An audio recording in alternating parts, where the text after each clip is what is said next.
రామాయంపేట మండలం అక్కన్నపేట జిల్లా పరిషత్ ఉన్నత పాఠశాలలో మెదకెంపి రఘునందనరావు ఆకస్మికంగా తనిఖీ చేశారు. విద్యార్థులతో కలిసి మధ్యాహ్న భోజనాన్ని చేశారు. సోలార్ సిస్టమ్ డిజిటల్ తరగతులను ఆయన ప్రారంభించారు.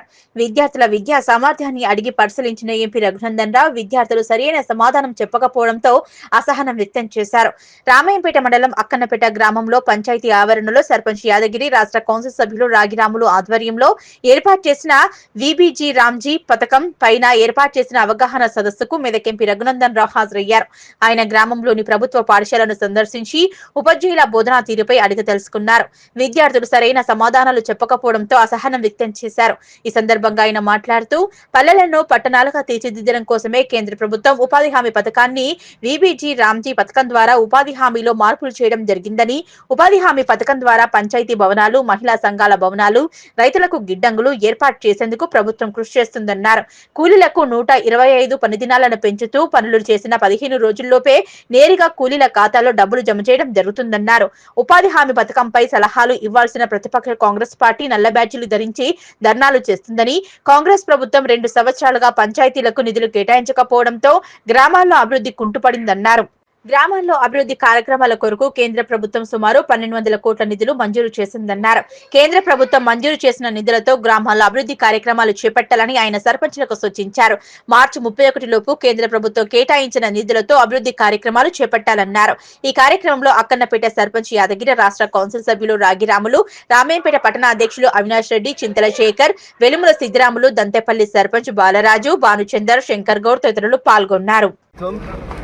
పల్లె సీమలు బాగుండాలని, 180% ఉన్నటువంటి పల్లెల్లో రామరాజ్యం రావాలని ఒక మంచి ఆశయంతో మహాత్మా గాంధీ జాతీయ ఉపాధి హామీ పథకంలో కొన్ని మార్పులు చేర్పులను తీసుకొచ్చింది.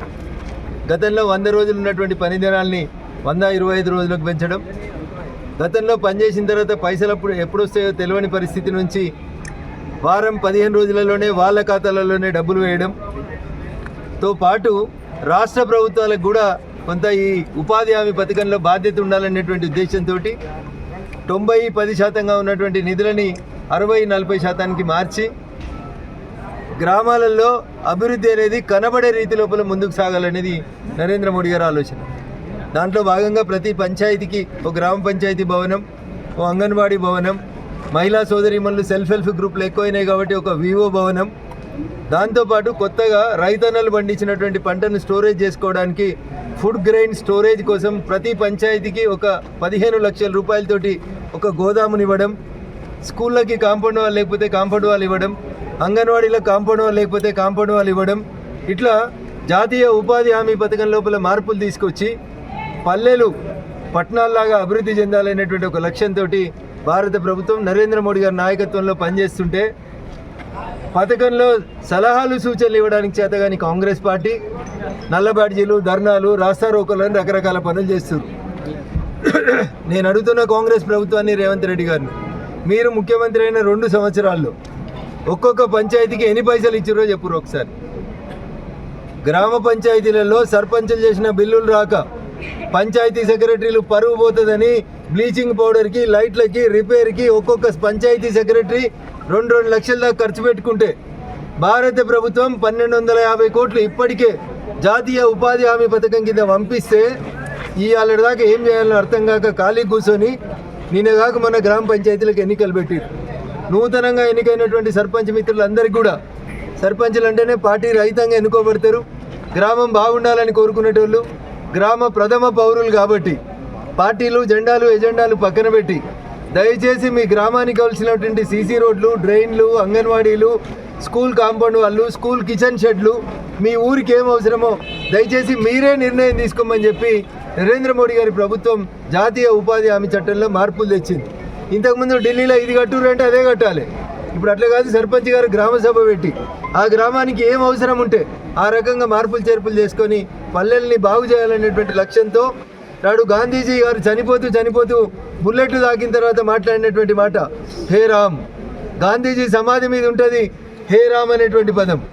గాంధీజీ బతికున్నప్పుడు కలలు కన్నాడు, భారతదేశంలో రామరాజ్యం రావాలని కలలు కన్నాడు. కానీ కాంగ్రెస్ వాళ్ళకి ఇప్పుడు వచ్చిన కొత్త చట్టం విబిజి రామ్జీ అంటే అలా రాముడు కనబడుతుండు. రాముడు అంటే ఏదో బీజేపీ అని భయపడుతున్నారు తప్ప అందులో రాముడు లేడు. అది రోజ్గార్ ఆజీవికా మిషన్ని షార్ట్ ఫామ్గా చేస్తే రామ్ అని కనబడుతుంది. వికసిత భారత్ గ్రామీణ గ్యారంటీ రామ్ అని రోజ్గార్ ఆజీవికా మిషన్ అనే పేరుతోటి పేరు మార్పులు చేసినాం. కొత్త సర్పంచులందరికీ విజ్ఞప్తి, దయచేసి ఎంజీఎన్ఆర్ఈజీఎస్ కింద వచ్చి రాష్ట్ర ప్రభుత్వం దగ్గర ఉన్నటువంటి 1250 కోట్లలో మీ ఊరికి దాదాపు ₹1 కోటి వస్తాయి. ప్రతి సర్పంచ్ గారు ఆ రకంగా దరఖాస్తులు పెట్టుకొని ముందుకు పోవాలని సర్పంచ్ మిత్రులందరికీ కూడా ఇతో చెప్తా ఉన్నాను. చివరిగా ఒక మాట, పోయినసారి పనిచేస్తే మాకు పైసలు రాలేదని కొంతమంది అంటారు. మార్చి 31 అనేది ప్రతి ఆర్థిక సంవత్సరానికి ముగింపు. మీరు మార్చి అయిపోయినాక పనిచేసి మాకు బిల్లులు వస్తలేమంటే రావన్నా. You should complete the works before March 15th. మీరు cut off date March 15th పెట్టుకోవాలి.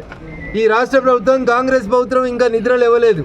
నేనే కలెక్టర్లకి సర్పంచ్లకు అందరికీ ఫోన్లు చేసుకుంటా, ఎంజీఎన్ఆర్ఈజీఎస్ కింద మీ ఊరికి ఏం కావాలని చెప్పి అడుగుతున్న నిధులు మంజూరు చేస్తూ ఉన్నాం. అందుకని దయచేసి సర్పంచ్ మిత్రులంతా కొత్త వాళ్ళు, యంగ్స్టర్స్, రాజకీయాల ద్వారా ఊరికేదో మేలు చేయాలని ఆశ కోసం వచ్చారు కాబట్టి దయించి నరేంద్ర మోడీ గారి ప్రభుత్వం మీద విశ్వాసం ఉంచండి. వీబీజీ రామ్జీ పథకం మీద విశ్వాసం ఉంచండి. మీ గ్రామానికి కావాల్సినటువంటి మౌలిక వసతుల నిర్మాణం కోసం మాతో కలిసి నడవండి అని చెప్పి సవినయంగా సర్పంచ్ మిత్రులందరూ కూడా విజ్ఞప్తి చేస్తా ఉన్నాం.